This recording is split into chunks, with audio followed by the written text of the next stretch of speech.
Hello people of the internet, I'm Patrick from Conquer Custom and this is my 2018 Chevrolet Tahoe, my daily driver. We just got a sweet brake kit in from Baer Brakes that we're going to test out on this bad boy. Check this thing out. The Big Claw front kit for an 05 to 18 GM 1500 or a Tahoe. The 2301049 is the front brake kit for this. The 2302023 is the rear brake kit for it. Again, they send over these, the D1363 front brake pads and the D1707 rear brake pads, because why would you replace your rotors and not the pads? Now these Big Claw kits are awesome because they cost a fraction of what a big brake kit costs, and they still improve your braking massively over stock. Let's check them out. Alright guys, so if you order those part numbers that I described to you earlier, here is what you're going to be unpacking. You've got those caliper brackets that move the calipers out further away from the rotor to allow for the larger rotor. You obviously have a larger rotor that is very nice. It's cross-drilled, slotted, and just really nice looking, beefy rotors. We'll get the old ones out, compare them side by side before we put them on so we can see what it looks like. The brake pads are optional. They don't come in the kit, so you got to order them separately. But obviously, if you're replacing rotors, you should be replacing your pads. It comes with a sweet license plate bracket, some stickers, and instructions. But you don't need instructions because you're watching old Patty Wacko right now. I'm about to show you how it's done. Rear brake kit, same dealio. It's got those brackets, got those rotors. This has the emergency brake hat built into it because these have a drum emergency brake on them. Brake pads, again, they are separate, but absolutely, you're gonna wanna get them on fresh rotos. It comes with this instructions, but Taco Viking right here showing you how to do it. Let's get this thing torn apart and see what we're working with.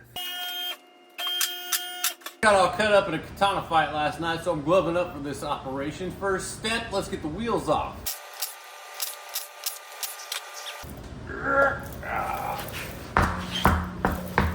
Away with you. We are now deep inside the bowels of the wheel well, where we'll find the mystical creature called the caliper. Oakley dokley. So first thing we're going to do is get this brake caliper off of the rotor. Make sure you got some zip ties or some wire or something so you can suspend this bad boy up into the suspension. The best thing about this kit is you don't have to crack this hose off. You don't have to bleed your brakes afterwards. You just remove the whole caliper, set it off to the side, secure it, and then go about your business. On the back of the caliper, you can't really see it very well because it's tucked in back there. Turn the rotor. Bada boom, bada bing. Look at that. So much access. I could just sing about it. Now we're going to get back here and we're going to remove these bolts off the back of the caliper bracket. The caliper is ready to come off, but do yourself a favor and crack the slider pins before you take this off of here and secure it.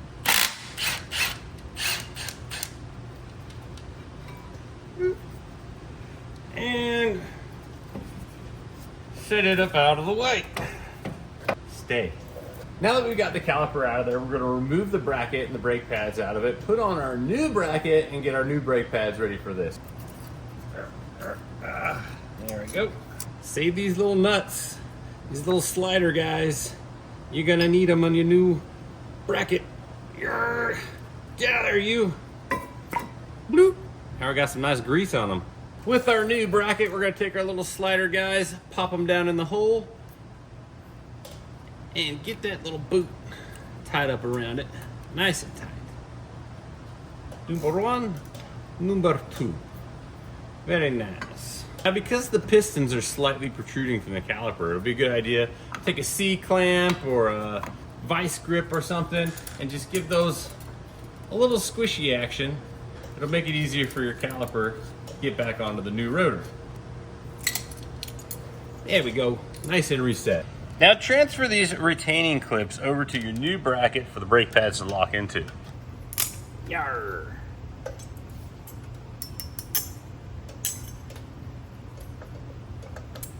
Bye-bye. With the clips in place, slip in your new brake pads. You'll notice there's two different shapes here. They both have the curved pad, but one has a flat metal part. This has an open metal part. This one matches this side of the bracket. This one matches the flat side of the bracket. If you try to put this one in here, she no go. It's self-correcting. Fancy stuff right there. Looky here. Yep, we're in. And yeah, we're in. Yeah. Torque your slide pin bolts to exactly 35 foot-pounds. And 1 ugga-dugga and 2 ugga-dugga. All right, on to the rotor. Direct your attention to this little bolt you see right here. That is a T30 star bolt. So just go ahead and yank that baby out of there, but you know, it's probably a little rusty. Use care. Don't break your tip off in it. Nice. It might be a little rusty and crusty in there, so you know, get ready for a good fight.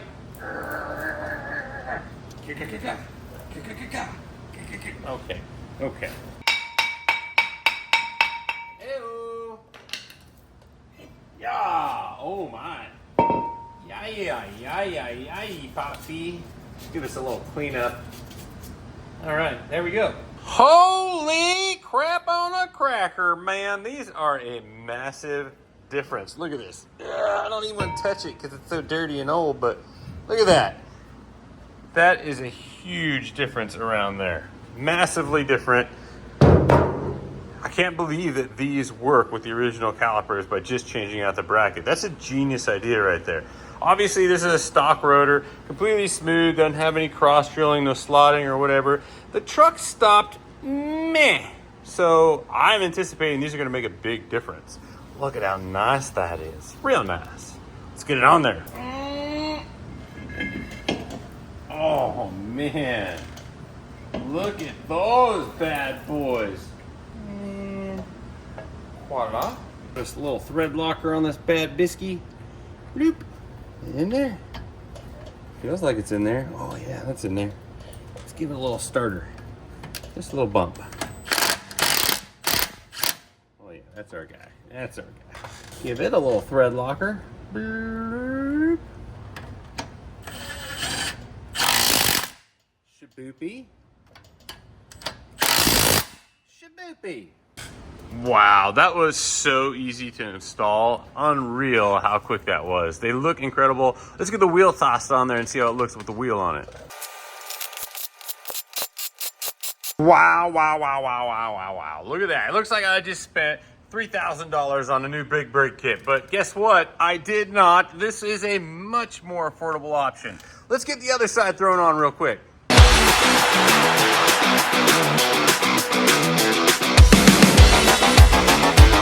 Now, when installing these brakes, you'll notice that the drills and the slots are facing forward. Make sure when you install your brakes, those are pointing to the front of the vehicle. Look at those big old brakes up in there. All right, let's do the back. In the rear with the gear, baby. Now it's time to do the rear end of this bad boy. First up, take the wheel off. Heat, y'all. Diving to the back of the rotor and caliper, you'll see our top and bottom bolts that hold the bracket and the caliper here in place. Undo those babies first. Woo, that needs a breaker bar. Wow. Yeah. Weird angle. Yeah. Baby's really on there. Yeah! No match for the Taco Viking. The bracket bolts are so Loctited in there. I'm gonna try and pull the caliper off and see if that gives me a little more access. Can we take you off now? Yes, we can. All right, caliper is off. We're gonna need these little slide pins for our new bracket. Go ahead and get those out of the way. Woo! Wow. I mean, that's the same Loctite that's on everything else, and it's not like super rusty or anything, so I don't know why that was hanging on so tight, but it sure was. One more to go. Holy cow. All right. Got it off of there. Bracket, come with me. There we go. Bracket removed. Now, depending on how many people have played with your vehicle, there may be some rotor retention washers here. They're like a speed washer that just presses on there, but they're kind of a pain in the butt to get off. You can pry them out a little bit and then swizzle them around, or you can just try and yank this thing off, but they're pretty strong, so it's best to swizzle them off.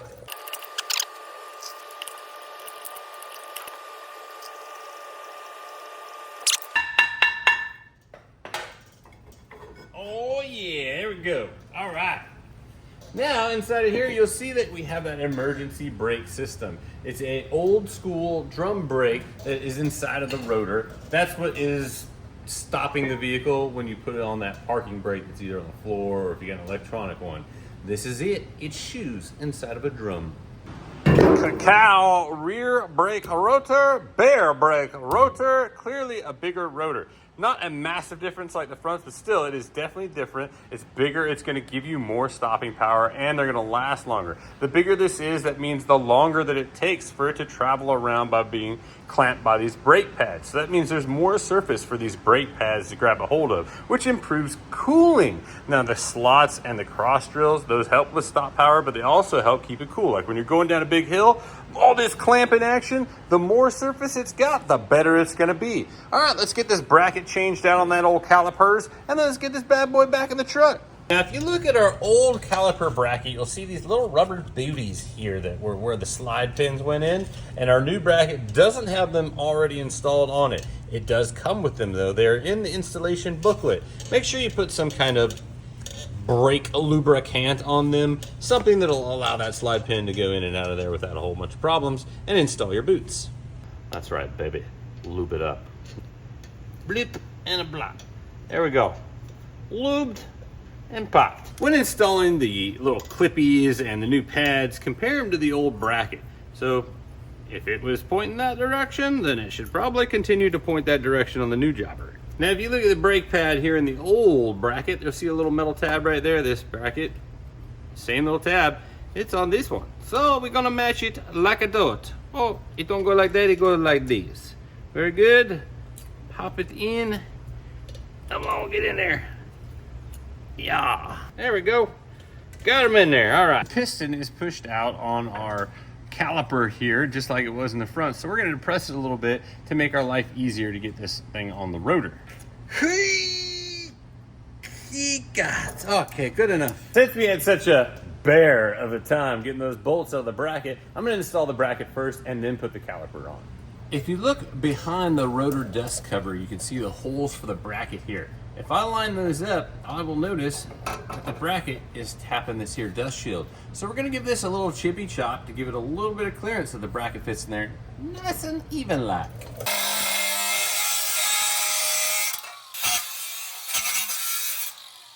Rotor on. Fits. Bracket. Here we go. Did I take enough off? Maybe? Maybe, baby. Maybe yes. Maybe no. I don't know. I believe yes. I believe yes I did. Let's get some Loctite on this bad boy.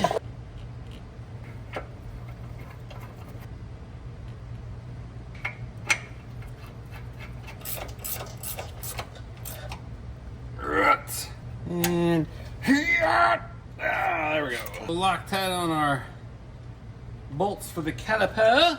All right, before you put your caliper in there, slide your little slide pins into place and press them. Top and bottom. Bloop.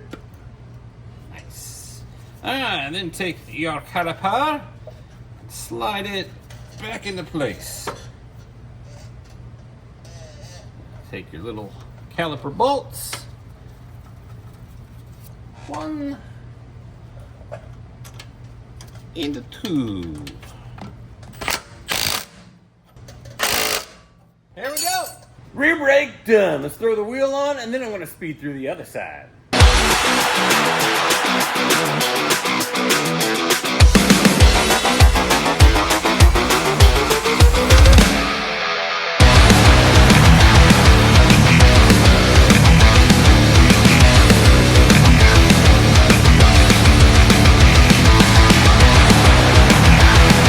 Big safety tip, guys. You just replaced all your brakes, you compressed all of your calipers. So what does that mean? You got no brake pedal right now. Pump the brake a bunch of times before you roll out. If you throw this thing in drive and it starts scooting, I guarantee you, you're gonna crash into something.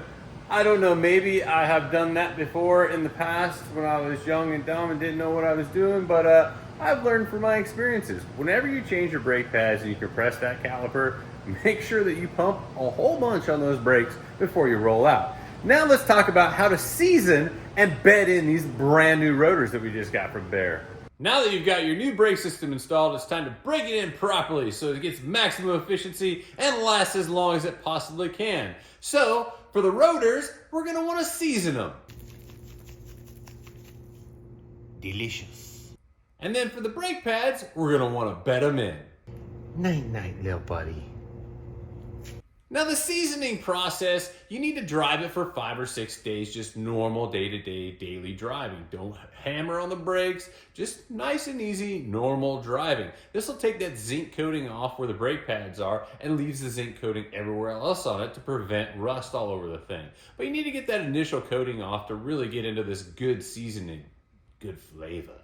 All right, the process of seasoning, once you've got them a little bit broken in, 4 times, we're gonna go from 60 miles per hour down to 15 miles per hour. Nice and easy. Take your time with it. Don't hammer on the brakes. No cool down after that. Then we go into 4 times, 60 down to 15, medium. And that means like 50% on the brake pedal. Don't get too crazy with it. Then give it a good 5-minute cool down, and we go into 4 more, 60 down to 15, hard.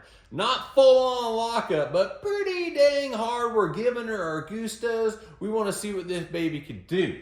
Then we do give ourselves a 10-minute cool down after that, and then repeat the entire process.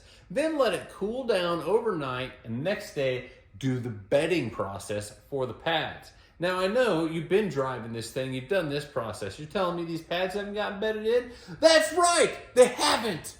Because you really, really, really need high temperatures. We're talking like 900, 1,000 degrees plus to really bed in these brake pads. And driving like this probably ain't gonna get you there. All right, so you've cooled down. It's the next day. 2 times, 65 down to 10, nice and easy. We're just trying to get a little bit of temperature into these bad boys. Then we go into 2, 65 down to 5, all of it. I mean, hammer that baby to the floor. ABS should be screaming at you. Give it everything it's got. Make sure you're doing this in a safe place, like the middle of the highway, like a Nissan Altima. That's totally how we would do this, right? Yeah, all right. Then we're gonna give her a 5-minute cool down. And once again, 3, 65 down to 10, nice and easy. We're just maintaining that constant temperature in this stage. And then 8 of them, big dog, big number there, 8 till you make it, 65 all the way down to 5, all of it. ABS braking. We are really trying to lock up the tires with this stopping right here. And you should really feel the difference in these big brakes that you now got on your vehicle.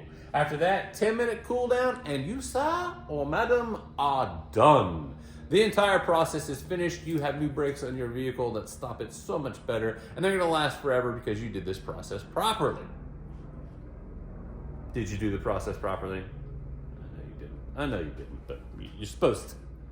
I hope you guys enjoyed that video and learned how to install these brakes. Big thank you to Baer and Holly for letting us test out these products. And guys, get on the bus. This is a heck of a deal. You're gonna get that big brake kit, stopping power, jibbit jabbas at a fraction of the cost. I mean, bigger rotors, that means you get improved braking distances, shorter. You're gonna get improved cooling, less heat, less fade, and you get this really cool appearance. And we all know, what's rule number 1? Look cool. This is a super easy installation. If I hadn't been making this video, I probably could have done it in less than 30 minutes. On a scale of 1 to 10 for hardness, 1 being checking the air pressure in your tires, and 10 doing a valve job on the space shuttle, I'm gonna say these are probably around a 2. It is really, really easy. So for a great deal, you're gonna get all of that and an easy installation. Man, let's go take this thing for a spin and see how they do. All right, here we go. Let's test these brakes out.